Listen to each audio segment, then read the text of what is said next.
బెంగళూరు వేదికగా నిన్న గుజరాత్ టైటాన్స్ జీటీతో జరిగిన మ్యాచ్ లో రాయల్ ఛాలెంజర్స్ బెంగళూరు ఆర్సీబీ పరాజయం పాలైంది. బెంగళూరు గుజరాత్ ఏకంగా 8 వికెట్ల తేడాతో ఓడించింది. 170 పరుగుల లక్ష్యంతో బరిలోకి దిగిన జీటీ 2 వికెట్లు మాత్రమే కోల్పోయి సునాయాస విజయాన్ని సాధించింది. అంతకుముందు మొదట బ్యాటింగ్ చేసిన ఆర్సీబీ నిర్ణీత 20 ఓవర్లలో 8 వికెట్లకు 169 రన్స్ చేసింది.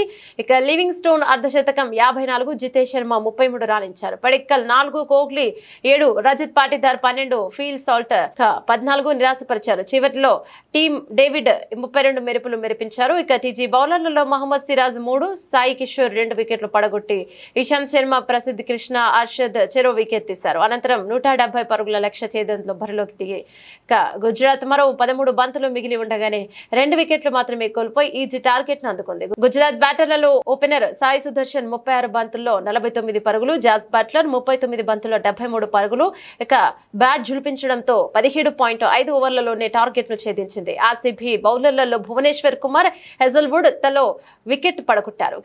తన 4 ఓవర్లలో కేవలం 19 రన్స్ మాత్రమే చేసి కీలకమైన 3 వికెట్లు తీసిన సిరాజ్ కు player of the match award దక్కింది.